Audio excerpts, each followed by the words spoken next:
ओम श्री श्याम देवाय नमः। खाटू श्याम जी के चमत्कारों में यूपी बॉर्डर नेपाल के साथ लगने वाली सीमा के पास रहने वाले भक्त ने जब खाटू श्याम जी के दरबार में खाटू श्याम जी के साक्षात चमत्कार को देखा, आज इनकी कहानी है। यह भक्त यूपी और नेपाल के बीच लगने वाले बॉर्डर के पास रहने वाला है। इनके जीवन में खाटू श्याम जी की अपार कृपा रही है। गाड़ी, बंगला, घर, रहन सहन सब कुछ अच्छा है, किसी चीज़ की कोई कमी नहीं है। यह भक्त और इनके साथ 80 लोगों का ग्रुप हर साल फल्गुन मेले में खाटू के लिए रवाना होते हैं और ये खाटू श्याम जी के लिए यूपी बॉर्डर से यात्रा लेकर आते हैं। इनकी अपनी बसें होती हैं, गाड़ियाँ होती हैं। श्याम की कृपा से किसी चीज़ की कोई कमी नहीं है। श्याम ने इन पर अद्भुत कृपा बरसा रखी है। एक बार की ये कहानी बताते हैं। 2019 का समय था। ये फाल्गुन मेले के लिए यूपी से रवाना होते हैं। नाचते गाते हुए हंसी खुशी से खाटू की यात्रा तय करते हैं। रिंगस तक ये अपनी बसों गाड़ियों में आते हैं। इनका इस साल भी 60 से 80 लोगों का ग्रुप होता है। ये सभी हंसते गाते नाचते भजन गाते हुए खाटू के लिए रिंगस से पैदल रवाना होते हैं। रिंगस से खाटू तक के लिए जयकारे लगाते हुए आते हैं। रास्ते में भजन गाते हैं। सभी मंडलियां मिलकर जयकारे लगाते हैं। बड़ी खुशी और बिना किसी परेशानी के ये आसानी से खाटू पहुंच जाते हैं। यहाँ आकर ये खाटू श्याम जी का एक अद्भुत चमत्कार देखते हैं। जैसे ही ये खाटू श्याम जी के शीश के दर्शन करने जाते हैं, तभी इन्हें मंदिर से आवाज़ें सुनाई देने लगती हैं।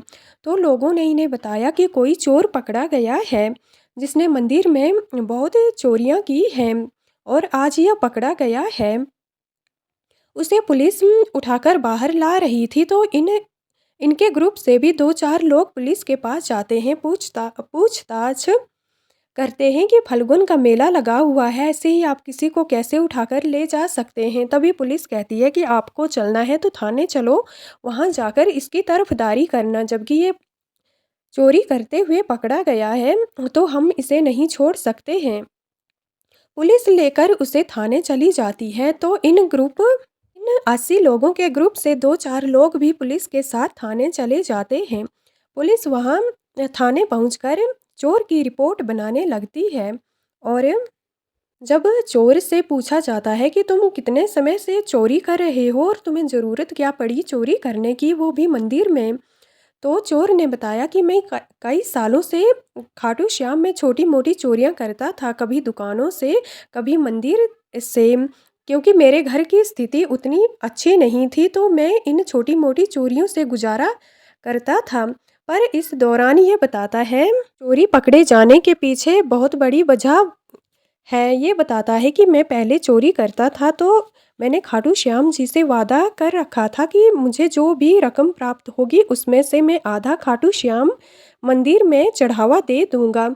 और 2-4 सालों से मैं ऐसा ही करता था, छोटी मोटी घर के गुजारे के लिए चोरी करता था और जो कुछ भी चोरी से प्राप्त होता था उसका आधा मैं खाटू श्याम मंदिर में चढ़ावा दे देता था। इसलिए आज तक मैं कभी पकड़ा नहीं गया। पर इस बार मेरे मन में लालच आ गया था। मैंने चोरी भी कुछ ज़्यादा ही कर ली थी और सोचा कि खाटू मंदिर में चढ़ाने से क्या होगा, इस बार मैं चढ़ावा नहीं चढ़ाऊंगा और सारा जो भी कुछ चोरी का प्राप्त हुआ है उसे मैं घर ले जाऊंगा। ऐसा सोचकर जैसे ही मैं मंदिर से बाहर आ रहा था तो पुलिस ने मुझे पकड़ लिया। यह सब शायद मेरे लालच से ही हुआ है। यह बात जैसे ही वहाँ पर खड़े लोगों ने सुनी, सब स्तब्ध रह गए। सब सोचने लगे कि ऐसा कैसे हो सकता है, खाटू श्याम एक चोर की मदद कैसे कर सकते हैं।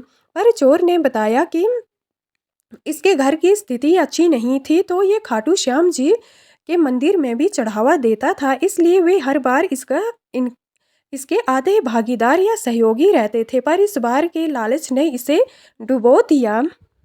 यह सारी बात सुनकर यूपी से आया हुआ ग्रुप ग्रुप के जो सदस्य थाने आए थे वे चुपचाप थाने से निकल जाते हैं और दरबार जाते हैं।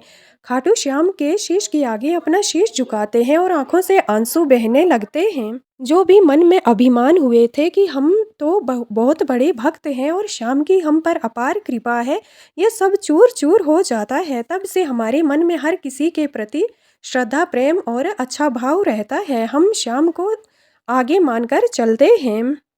खाटू श्याम अपने हर भक्त के साथ होते हैं, बस मन में श्रद्धा होनी चाहिए।